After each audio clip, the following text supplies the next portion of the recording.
Ya baik, Assalamualaikum warahmatullahi wabarakatuh. Perkenalkan, nama saya Leni Nurhaliza, staf 032 dari Universitas Andi Juma, Prodi Ekonomi Manajemen. Di sini saya akan memaparkan kembali materi yang telah diberikan kepada Ibu dosen selama materi berjalan. Baik, materi awal, pengantar manajemen. Manajemen merupakan suatu kegiatan secara efisien dan efektif untuk mencapai tujuan. Manajemen sebagai proses, karena di dalam manajemen terdapat tahapan dan urutan dari fungsi manajemen yang terdiri dari tindakan-tindakan kegiatan-kegiatan yang seperti planning, organizing, actuating, controlling yang dilakukan untuk peran manajemen dalam organisasi. Agar organisasi dapat mencapai tujuannya, maka setiap manajer melakukan kegiatan manajer yang efektif dan efisien. Materi kedua, latar belakang sejarah. Yang pertama, peran manajemen ilmiah. Contohnya Candi Borobudur terbangun dengan megah tanpa disentuh dengan hal-hal yang modern. Yang kedua, Adam Smith mengemukakan keunggulan ekonomi yang akan diperoleh suatu organisasi dari pembagian-pembagian kerja atau organisasi, kemudian merinci pekerja-pekerja untuk mengerjakan tugas-tugasnya secara mendetail. Yang ketiga, revolusi industri muncul pada abad 18 di Inggris dan bergerak di Amerika pada akhir Perang Saudara, mampu merubah sistem produksi yang dulunya dilakukan di rumah-rumah menjadi dilakukan di pabrik-pabrikan tersebut, yaitu membantu para manajer atau para pimpinan untuk melakukan tugasnya. Jadi di sini pabrik itu membantu para manajer pendekatan teori manajer. Yang pertama yaitu manajer ilmiah, pada dasarnya berprinsip secara ilmiah. Tokoh-tokoh yang berpengaruh, Frederick Winslow Taylor pada tahun 1991 dikenal sebagai bapak manajer modern melalui bukunya Principles of Skilled Management. Yang kedua, Henry Elgar memperkenalkan sistem bonus harian dan bonus untuk para mandor, juga memperkenalkan sistem setting. Selanjutnya, The Griffiths mempelajari pengaturan kerja guna menghilangkan gerak tangan dan tubuh yang sia-sia, pendekatan administrasi. Perbedaannya mendasar dengan manajer ilmiah adalah cara pandang peningkatan produktivitas organisasi tidak hanya dicapai ketika produktivitas individu ditingkatkan. Selanjutnya, pendekatan kuantitatif, biaya pendekatan yang dalam usulan penelitian, proses hipotesis turun ke lapangan, analisis data dan kumpulan data sampai dengan penulisannya, mempergunakan aspek pengukuran, perhitungan, rumus dan kepastian data numerik. Selanjutnya, pendekatan perilaku merupakan pendekatan yang percaya bahwa manajer berfokus pada karyawan, bukan pada produksi mekanistik, maka pekerja lebih puas dan dengan demikian lebih produktif. Teori manajer kontemporer. Yang pertama, pendekatan sistem merupakan suatu sistem akan dipandang secara keseluruhan, terdiri atas bagian-bagian dan yang berkaitan. Yang kedua, pendekatan kontingensi, sebuah cara berpikir yang kooperatif atau berdasarkan perbandingan. Dan selanjutnya, materi ketiga, manajemen dan lingkungannya. Jenis lingkungan. Yang pertama, lingkungan eksternal, lembaga atau kekuatan luar yang berada di luar organisasi tertentu yang berpotensi mempengaruhi kinerja organisasi itu. Lingkungan khusus, lingkungan mikro, karena mencakup ketentuan-ketentuannya yang mempunyai dampak langsung dan segera pada keputusan dan tindakan manajer dan relevan secara langsung terhadap pencapaian sasaran organisasi. Terdiri dari pelanggan, mereka yang secara langsung memanfaatkan, menggunakan dan mengajukan permintaan atas barang dan jasa yang ditawarkan oleh organisasi. Selanjutnya, pemasok, perusahaan bisnis dan perorangan yang bertindak menyediakan sumber daya yang dibutuhkan oleh perusahaan. Selanjutnya, pesaing, organisasi bisnis lain yang menjalankan bisnis yang sama dengan organisasi yang kita jalankan. Selanjutnya, kelompok-kelompok penekan, kelompok yang memiliki kepentingan khusus yang berusaha untuk mempengaruhi tindakan organisasi. Lingkungan internal, berbagai hal atau berbagai pihak yang berkaitan langsung dengan kegiatan sehari-hari organisasi dan berpengaruh terhadap setiap program kebijakan hingga denyut nadinya organisasi dan semua sumber daya manusia dan fisik yang mempengaruhi organisasi. Pihak yang berkepentingan internal yaitu organisasi itu sendiri. Materi keempat, planning, pengertian perencanaan. Perencanaan adalah proses penentuan tujuan dan pedoman pelaksanaan dengan memilih yang terbaik di alternatif yang ada. Menurut Henroth, perencanaan adalah fungsi seorang manajer yang berhubungan dengan memilih tujuan, kebijaksanaan, prosedur, dan program dari alternatif yang ada. Sedangkan menurut Reinhardt, perencanaan adalah tindakan untuk menentukan tujuan organisasi dan apa yang dibutuhkan untuk mencapainya. Selanjutnya menurut J.R. Tendry, memilih dan menghubungkan fakta dan membuat serta menggunakan asumsi-asumsi mengenai masa datang dengan jalan menggambarkan dan merumuskan kegiatan-kegiatan yang diperlukan untuk mencapai hasil yang diinginkan. Sedangkan menurut Terence Melayu, rencana adalah sejumlah keputusan mengenai keinginan dan berisi pedoman pelaksanaan untuk mencapai tujuan yang diinginkan. Jadi tiap rencana mengambil dua unsur, tujuan dan pedoman. Jadi kesimpulannya, apapun macam dan bentuknya, segala sesuatu yang dinyatakan itu asal saja menggambarkan keinginan yang hendak dicapai maka dapat diartikan sebagai rencana. Jenis-jenis rencana.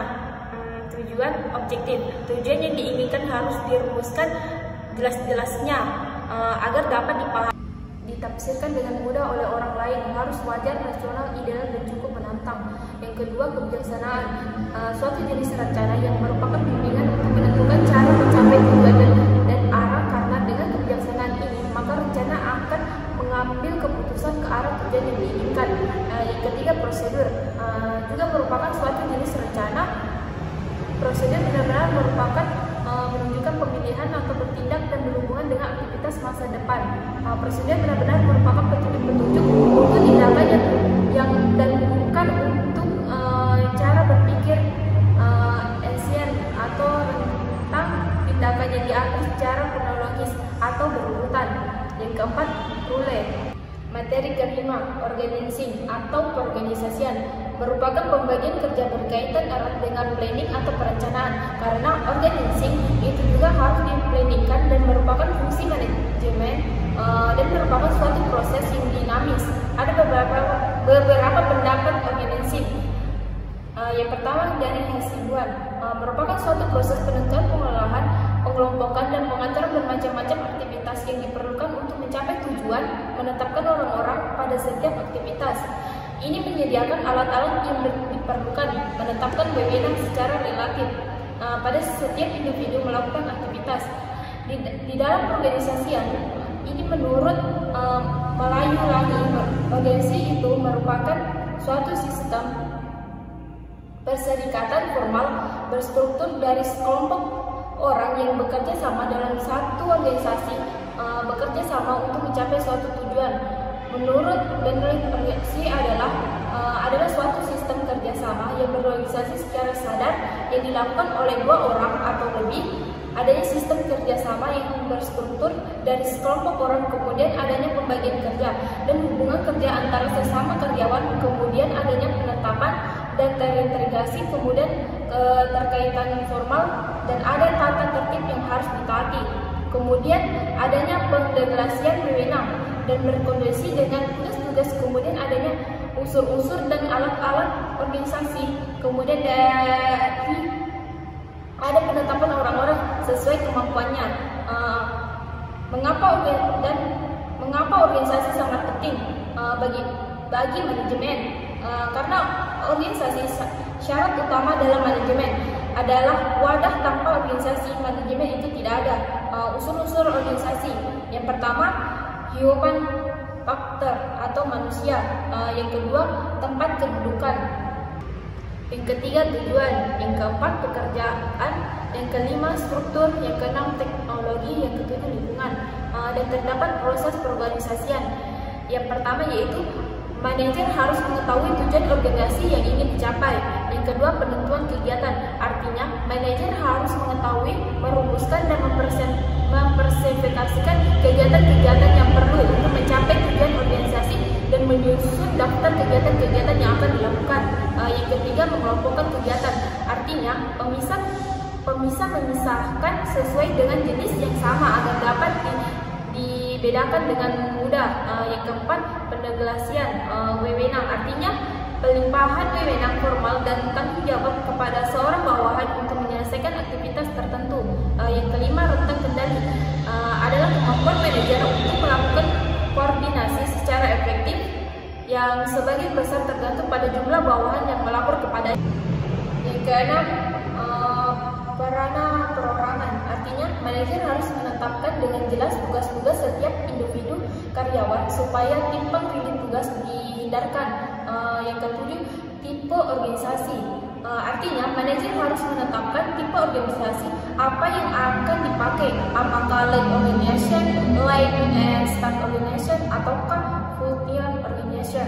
Yang kedelapan, struktur organisasi. Artinya, manajer harus menetapkan struktur organisasi yang bagaimana akan digunakan. Terdapat bentuk-bentuk organisasi. Yang pertama, bentuk piramid, bentuk sederhana, jelas dan mudah dimengerti. Yang kedua, bentuk vertikal, yaitu dalam hal pelimpahan kekuasaan dari atas bawah hanya bahkan vertikal yang berwujud tegak sepenuhnya. Yang ketiga, bentuk horizontal, bentuk lingkaran. Dan tujuan organisasi sebagai wadah bersama-sama mencapai tujuan atau keuntungan yang bermanfaat secara bersama-sama sebagai tempat untuk melatih dan menambah pengetahuan. Materi ke-6, pengisian jabatan atau staffing. Ini merupakan salah satu kegiatan untuk memperoleh karyawan yang efektif yang akan mengisi jabatan-jabatan kosong dalam organisasi perusahaan. Tujuannya yaitu agar semua jabatan yang ada di dalam suatu organisasi itu ada penjabatnya yang menduduki. Penjabat melaksanakan tugas-tugas sesuai dengan jabatan yang diberikan, sehingga apa yang menjadi sasaran perusahaan itu dengan sendirinya akan tercapai. Pengisian jabatan ini dilakukan dengan cara penarikan diseleksi karyawan, ditempatkan di tempatnya, sehingga pada akhirnya karyawan dapat bekerja dengan efektif. Asal pengisian jabatan ini adalah penempatan orang-orang yang tepat pada tempat yang tepat dan pada orang-orang yang tepat pada pekerjaan yang tepat. Pengisian jabatan berpedoman pada apa, siapa, apa yang harus berpedoman pada job deskripsi atau uraian tugas dan tanggung jawab. Kemudian siapa yang harus berpedoman pada job, artinya klasifikasi orang dapat bekerja pada pekerjaan tersebut. Jika pengisian jabatan dilakukan dengan siapa apa hal ini pasti akan menimbulkan mismanagement. Oleh sebab itu, apa dulu baru siapa. Pokok masalah yang akan dipelajari dalam fungsi pengisian jabatan yaitu yang pertama, penggandaan. Pada dasarnya, penggandaan adalah proses kegiatan pemerusahaan. Yang pertama, penggandaan. Pada dasarnya, penggandaan adalah proses kegiatan pemenuhan kebutuhan secara umum, penggandaan barang dan jasa untuk memperoleh barang atau jasa yang prosesnya dimulai dari perencanaan kebutuhan.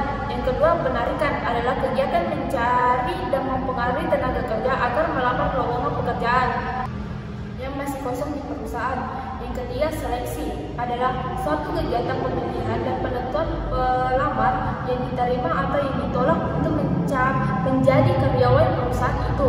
Yang keempat, penempatan adalah kegiatan untuk menempatkan orang-orang yang telah lulus seleksi pada jabat tertentu sesuai dengan uraian pekerjaan dan klasifikasi pekerjaan. Dan terakhir, pemberhentian adalah putusnya hubungan kerja seorang karyawan dengan suatu perusahaan.